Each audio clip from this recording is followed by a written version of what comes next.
So today's video is how to start homeschooling. And 2 years ago, I made a similar video.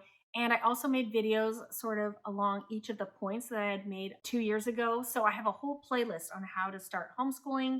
Today, I'm just going to do a more brief introduction to how to get started with homeschooling.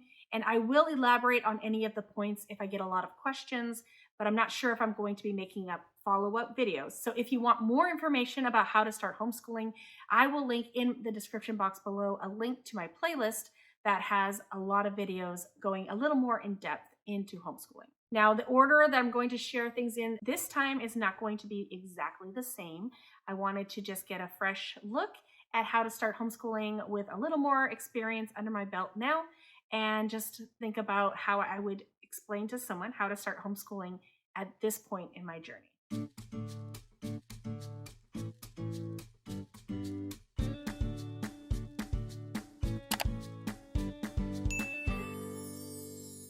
If you're new here, my name is Davine and I homeschool 4 kids ages 11, 11, 12, and 15. We are on our 4th year of homeschooling, and on my channel, I talk all about homeschooling. I talk about curriculum, how we homeschool, tips and tricks for homeschooling, and I also love to make videos for people who are considering homeschooling or starting homeschooling, because finding homeschooling for my family has been such a blessing, and I just love to be able to help people who are new or considering homeschooling kind of figure out how to get started. All right, so I do have my notes down here, so if you see me glancing down, that is why. I want to make sure I don't miss anything, but let's get started on how to start homeschooling. So I would say the first step is maybe the step that you're on right now, and that is research. What is homeschooling? Why should I homeschool? What are the benefits of homeschooling? Why do people even do that?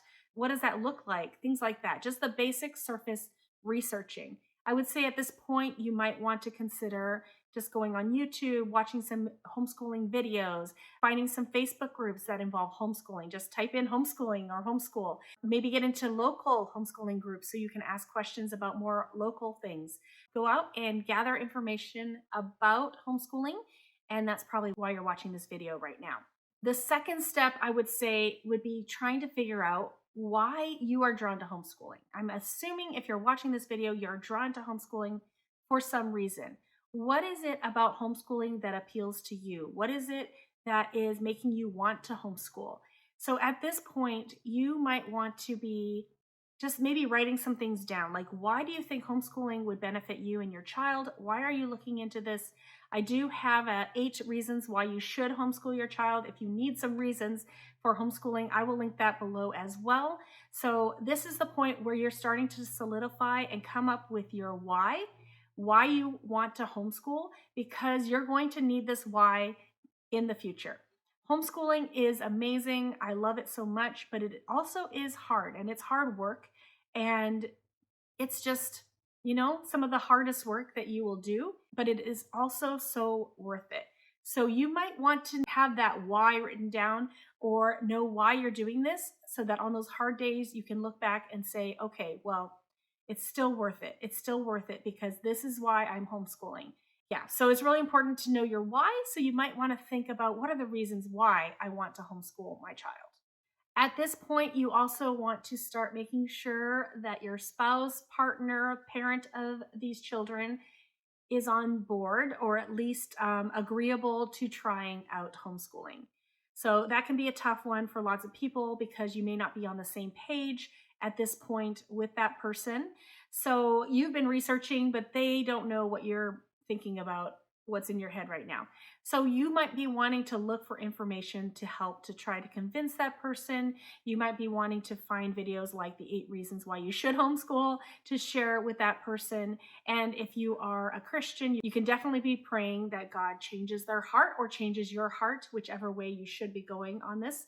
In many, many situations, a lot of us homeschool families have had a reluctant spouse or husband or wife at some point, because we probably weren't exactly on the same page all the time.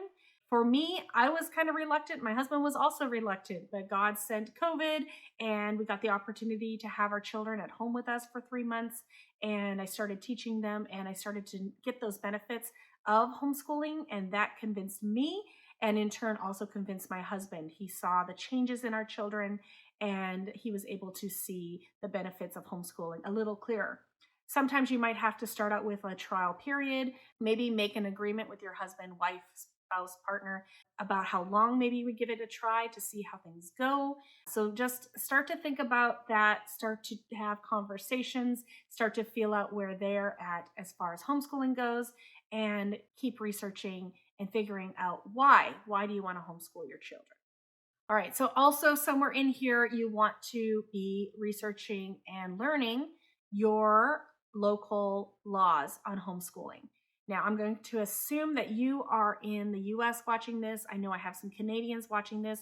I also know I have people from other parts of the world watching this. So you need to make sure that your country allows homeschooling. Is it legal? And then what are your state laws or your provincial laws or wherever else you are? What are the laws on homeschooling? Now, here in the US, every state has their own laws about homeschooling.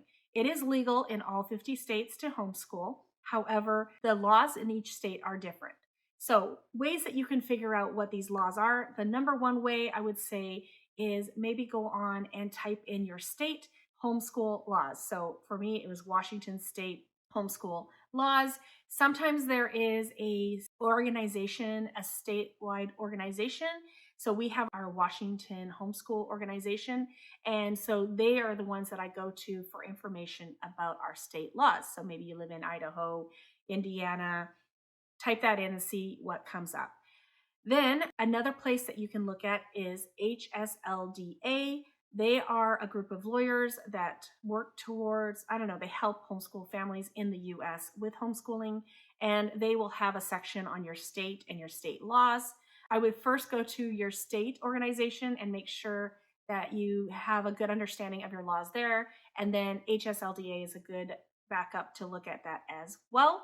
As far as understanding those state laws, sometimes that's a little bit tricky. You can definitely reach out to your homeschool organizations. You can reach out to HSLDA and ask questions for clarification.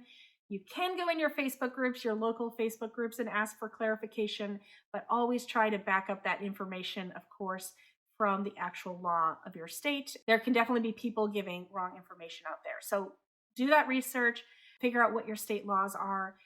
In general, I would say I live in what is considered a moderately regulated state. So compared to some states, I have a few requirements. I feel like the requirements are super manageable. Now, there are some states, I know New York State is more challenging, but there's tons of homeschool families in that state as well. So no matter where you are as far as the regulation, homeschooling is definitely doable, and you're going to be able to find people who can help you figure out those laws and be able to legally homeschool your kids.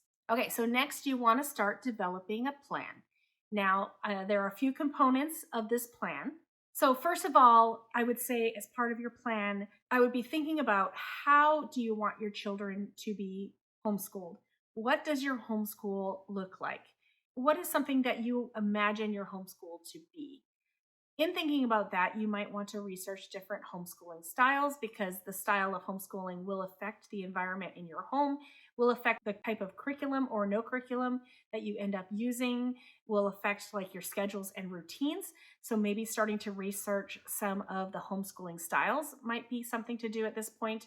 I will link a playlist in my description box below, a playlist that I created with a bunch of other homeschool moms talking about different styles of homeschooling. So you can check that out and see if any of these styles resonate with you. Knowing your style and knowing what you are thinking about when it comes to homeschooling is really going to help in the future when it comes to picking out your curriculum. Now, when you decide on your homeschooling style, it does not mean you have to pick one style and just stick with that one and you're never going to change it. Lots of people combine styles. You can get a good sense of what you want your homeschooling environment to be like and start figuring out what your homeschool style is going to be based on that. So next, in developing that plan, I would say maybe next you might start thinking about curriculum. What sort of curriculum are you planning on using? Usually based on the style that you feel like you're most comfortable with. So within that style, you can then start researching curriculum options.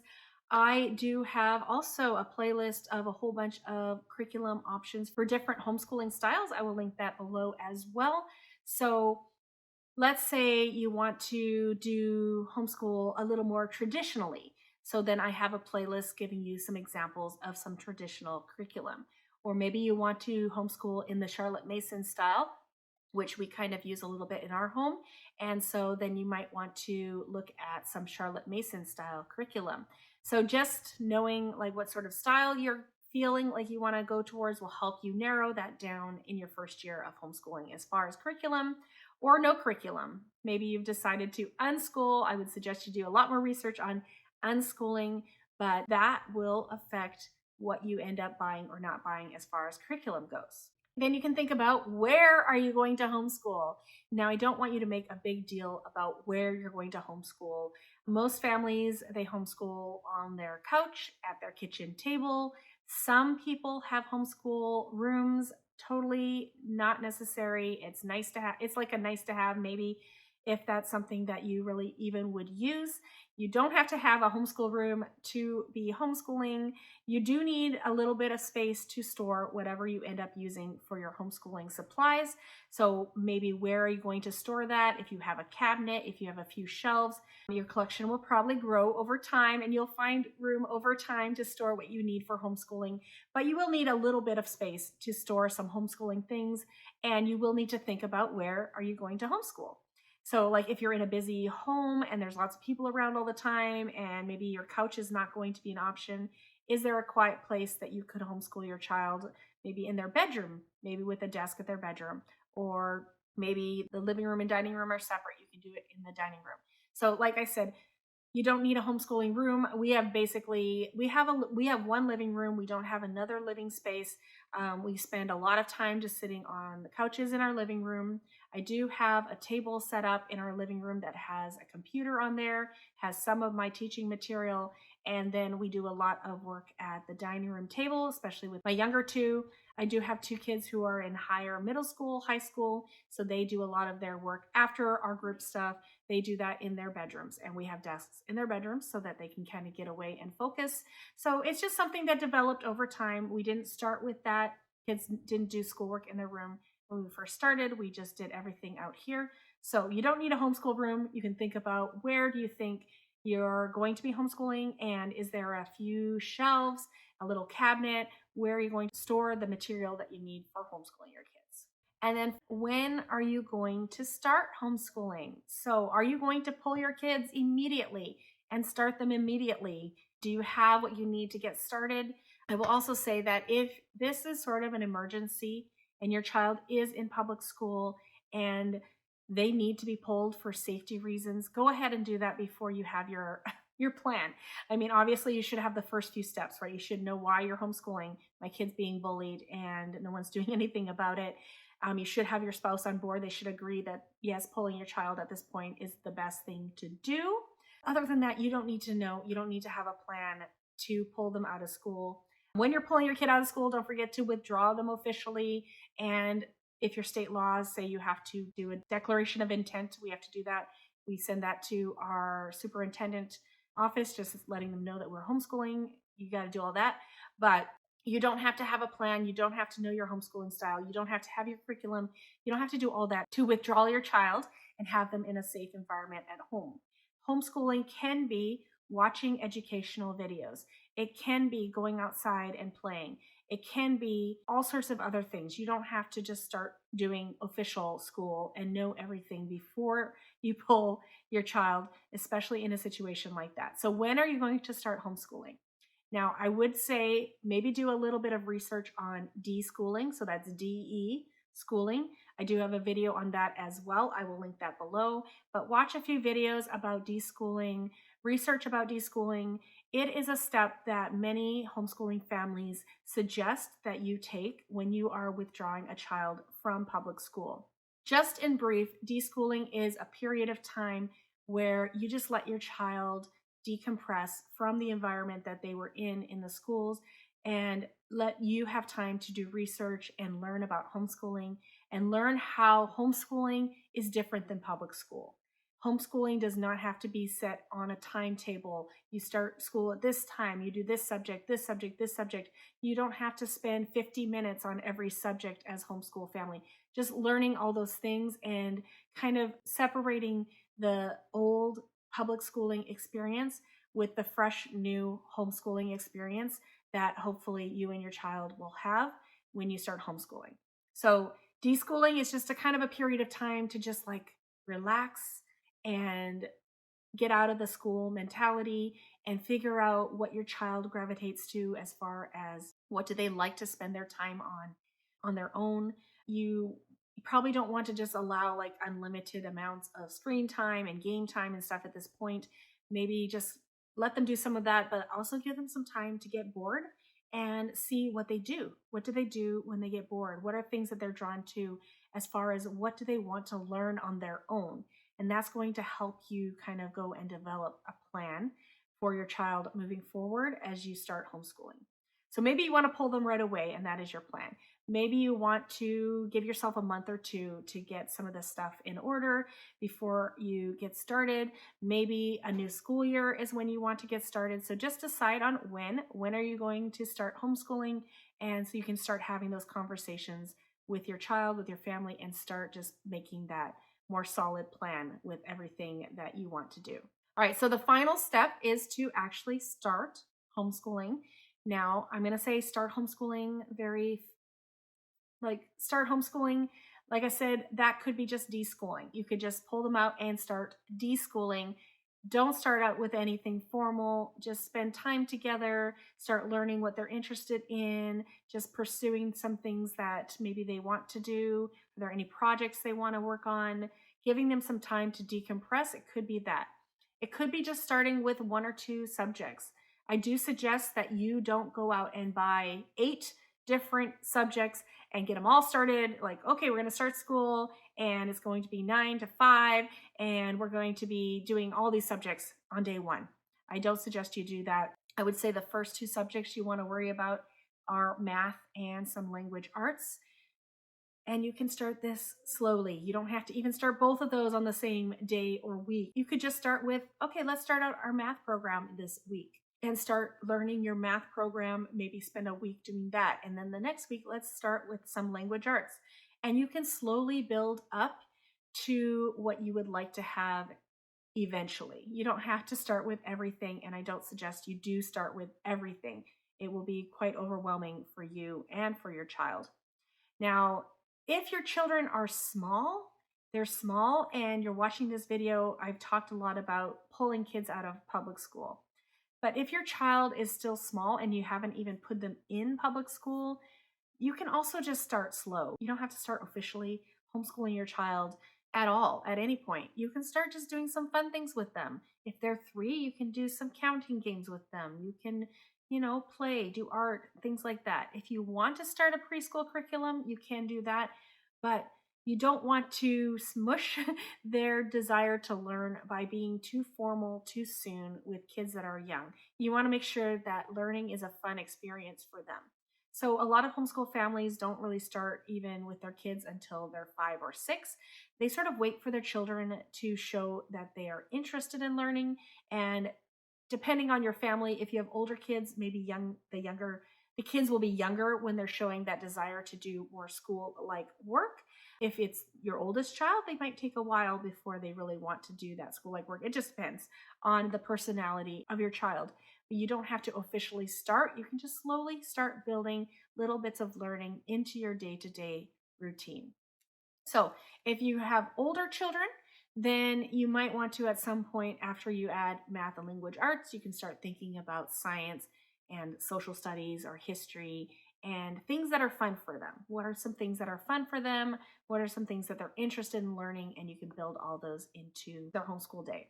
Now, if you live in certain states, they will tell you what subjects you should be teaching. Our state has 11 subjects that we're supposed to teach. Now, it does not say I have to teach all 11 every day. It doesn't say I have to teach all 11 every week. It doesn't say I have to do it every month. It doesn't say I have to do that every year. It just says I have to teach these 11 subjects at some point in my child's homeschooling life. So I don't have to do 11 subjects every day. I can do some subjects every day, and there can be some subjects that we touch on every few years. I don't have to constantly have a curriculum for that just because it's one of the 11 subjects that we're supposed to teach. So don't look at that list and say, oh, I have to do like this, all of these specific subjects right now, very first day. No, you can take your time and slowly build up to that. Make a plan for when you're going to include all of those subjects, but you don't have to do it all at the same time, and you don't have to do it all immediately as soon as you start homeschooling. Okay, so I think those are the steps I would say for how to start homeschooling. I hope that wasn't too much and too overwhelming. I hope the steps seemed manageable. Just go through them one by one and get each one done at a time. If you have any questions about homeschooling, I would be happy to answer whatever I can in the comment section below. If you're watching this video and you are a long-term subscriber of mine and you have been homeschooling for probably longer than me, a lot of people have been homeschooling way longer than me, I would love for you to help out and answer some of those questions. It's always great to get multiple answers for people's questions. So feel free to ask questions if you like videos like this and you want to learn more about homeschooling and you want to see more homeschooling content. Don't forget to give me a like and subscribe. And I hope to see you all in future videos. Bye, everyone.